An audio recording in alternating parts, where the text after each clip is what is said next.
Hello there, ladies and gentlemen. Moltrap here coming at you with another Age of Empires commentary.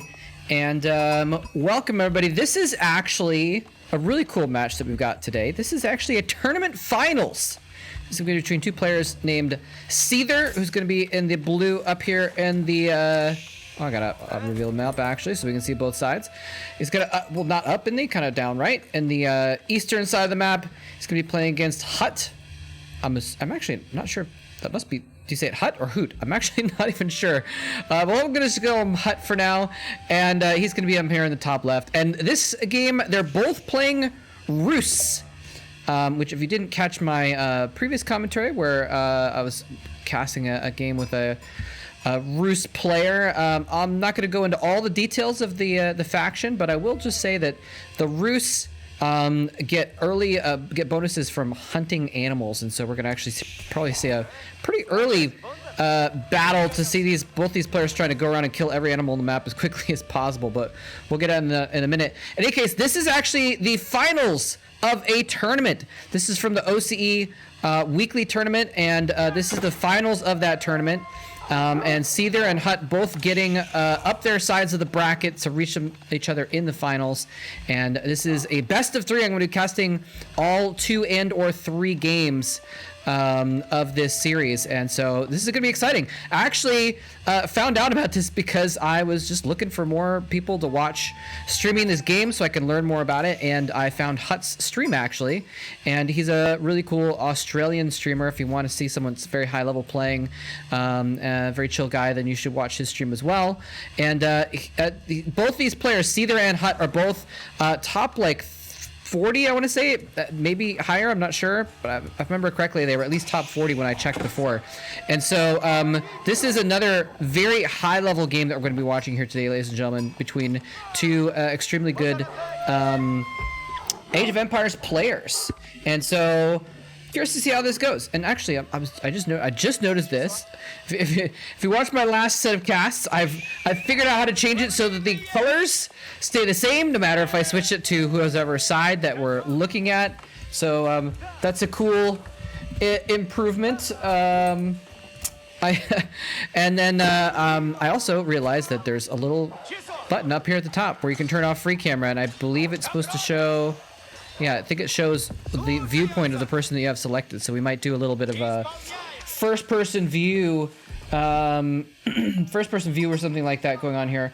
And one of the interesting things about this, I'm going to turn off free camera because I do want to mostly move around and check out what's going on here, such as the very early golden gate for one player and for both players. Yes, both these players are StarCraft 2 players, by the way. So it's interesting to see there's been a lot of different players from different games coming to Age of Empires, since it is the big new thing. And so it's cool to see both these players, you know, switching over to this new game and trying it out and being pretty successful. You know, Seither just recently, as recently as last month, was doing well. He got second place in a DreamHack Masters tournament, for example. So quickly switching over. I mean, basically everyone that's playing this game has had to switch over pretty quickly. So, and HuT as well, a StarCraft 2 player who has done very well in the past as well. So, both these players have probably maybe even played each other before in StarCraft 2 tournaments. I'm not sure. Because I haven't really been following the StarCraft 2 scene very much. But we'll see how these two players fare against each other in Age of Empires 4. Some of the top players in Age of Empires 4 are Age of Empires 2 players, and some of them are StarCraft 2 players. There might be some other ones as well, but for the most part, that's who I've seen excelling in this game. So it's interesting to see that. We do have HuT, by the way, getting his 250 mark, getting above that second tier, so he's going to have 10% faster gathering for his workers. And let's see what Seither's got going on over here. He is at 210, so he actually needs to kill a few more animals in order to do that. Now, of course, he does have these sheep lined up, and it looks like he's actually going to clobber them just to kill them off a little bit quicker, just because the meat doesn't go away. It stays around, even if you kill the animals early. And so, well, actually, he's not going to... He has 3 more sheep and kill them and get that bonus up, but I guess he's going to wait on it right now and try and get other stuff as well. In any case, sorry for not catching too much of this early interactions here, but we are just getting into the game here, and I wanted to give a little bit of an introduction to these players in this situation because, as I said, this is a best of 3. This is the finals of the OC Weekly tournament, and so cool. It's always cool to see tournament play because there's ladder play is one thing, but tournament play is just always a little bit more intense, a little bit more on the line, a little bit more prepared are the players. And anyway, real quick note, if you are not familiar with the Rus, we've got the Golden Gate right here, and the Golden Gate is a landmark they get to go to age 2, which has extremely good trading value here. You can see the exchanges are really, really good down here. Normally you lose out on your exchanges. Here you can actually gain resources, 100 gold for 150 food, for example. So it's an extremely powerful building. Lets you use gold and wood back and forth. It looks like there's a cooldown on these or something. There has to be some sort of a cooldown, right? Otherwise, you could just buy a bunch of food and then sell the food for more gold. I'm not sure how that works actually. I haven't played. I think I've played one game of Rus so far. I'm still trying to learn a lot of this stuff, but I have been watching a lot of high-level Rus players, so hopefully I'll be able to tell you guys what's going on here in general. But regardless, both of them are going to have a pretty booming economy is kind of the point here. If we check on their economy status right now, Seither at 25 workers, HuT is up to 24, so they're basically even in that sense right now. So let's see how this game progresses, how far it's going to get. We got a couple archery ranges going over here for HuT. A little bit of an interesting choice there since, well, let's see, what do we have going on over here? Maybe it's, let's see, we got houses. We got, do we have, there's no production buildings for HuT right now.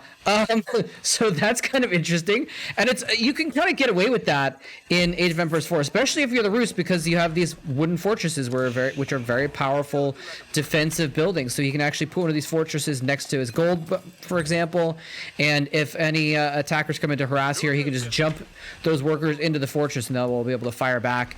So he's got 2 wooden fortresses. The town center fires back as well, so it's very defensive buildings, so he doesn't really need any attack structures at all. So it's not necessarily a bad thing here, but he is going to be a little bit more difficult for him to get out units. Now, of course, he has actually gotten these scouts out, and these scouts you can build just from your town center. They're a light cavalry unit. They're very, very low damage, but they are a unit you can make without investing any of your economy into stuff. So we actually have a quick age 3. Quick age 3, which I believe I heard referred to as a FC, Fast Castle, by another Age of Empires streamer. And 3 archery ranges going on over here. I've got to think he's probably going to be looking to, well, let's see, is he going to age up here? Let's check on Seither's money going on here. No, he's not looking like he's saving up money to get the next tier so he could get like camel archers, I'm sorry, horse archers, or anything else higher tier. He's just got these archer ranges bumping out a lot of archers. It's an interesting strategy here because the Rus do have pretty powerful units available to them that that are not not spearmen. So maybe he's expecting HuT to go for cavalry, which would be normal, or expecting him to go spearmen to counter the cavalry, which would be normal, and he's going archers to counter the spearmen that he's expecting. But I don't know. It might be something having to do with. Wait, we have a knight here for Seither out as well. So he is actually running around with a pretty strong knight, and the scout just kind of looking probably for possibilities to come in and do some harassment on the workers. But we're basically seeing this fast tech, fast econ build by HuT. Very low capabilities in terms of output of units. Now he does have these archery ranges up. I don't know if I didn't see those before. Am I blind, or those just been built while I was going and looking at Seither's base is probably more likely. But in any case, the archers are also very good for scouting is very important. If you can check out what production facilities your opponent has, you can basically tell what units they're making. So it's relatively easy to counter. It's same thing as if you scout a spire or a Hydralisk den or what have you in StarCraft. You can kind of tell what they're doing and you can prepare for it. And so maybe he just didn't know what to do because he didn't see the production facilities because they hadn't come up yet. And so he had to just kind of get archers, which are at least good against everything in the sense that actually, where are they? Did they run out here? They're moving out. He's moving out. He's got some spearmen, a couple horses in the front. He's got archers in the back. Pretty standard combination here. You get a few spearmen to deal with enemy cavalry. The archers can deal with pretty much everything else. And it's a good standard composition here. And he looks like he's going to go in here for a little bit of an attack. And actually what he's doing here is building a ram. Infantry can build battering rams, which are basically anti-building units. They go in, and these strong attacks from the wooden fortress, the town center, the other wooden fortress, are all going to be almost completely negated because they will do very little damage against these rams, which can go and soak up the fire from those and also do significant damage to the buildings. This is basically what you want to do if your opponent is bunkered in. Rams are the way to unbunker them. Rams are the way to basically break into their situation. And oh, this scout's going to come in here and see this coming. Did he see it? Yes, he did. This is oh, I'm sorry, that's actually a horse archer. He might not have seen this. Okay, I think now he has. Scouts, when they're in these, what they're called, I think they're called blind forests, can actually see out and see what's going on. But that horse archer actually didn't have vision outside of this area for a little bit there. But now that he's seen the rams, he knows exactly what's going on. And he's actually going to counterattack. He's actually going to counterattack here instead of trying to defend, and it kind of makes sense. These horse archers can't do anything, almost anything against the battering ram, so he's just going to be forced to defend with other stuff here. He's going to sacrifice this wooden fortress, just kind of fall back away from it in order to just buy some time. He's going to go for the counter harassment instead. The horse archers could theoretically come back here and engage with these normal archers, but because of the cost spent being probably pretty similar, there's a lot more normal archers. The horse archers are more mobile, but these archers are going to be doing similar damage. And so, a dozen horse archers against 2 dozen regular archers, the horse archers will get destroyed. So it makes sense to not try and engage with this, instead going out here and just trying to do some counter damage instead. But he has been forced back here, and he's going to try and do some picking off of his own here.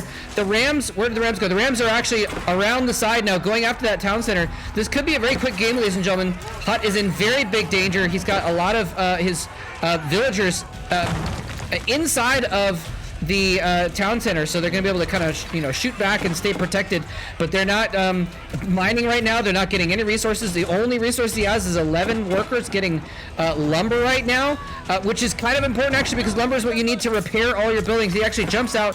Now workers actually do significant damage to battling rams, so you can see he's actually HuT has sent his archers out here. He's using that mobility, trying to get out in the open field, trying to pick off the reinforcements, trying to engage with small groups of these small archers. But again, these rams are just doing so much damage to him. The workers are able to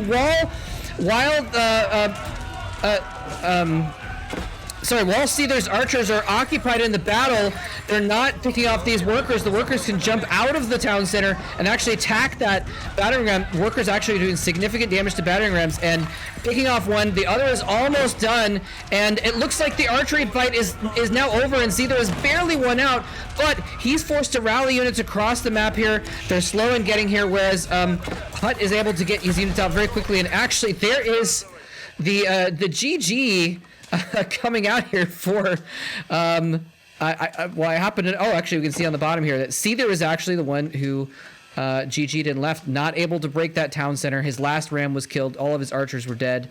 He's going to lose the game, and it's going to be GG. HuT takes game 1. Let's move on to game 2.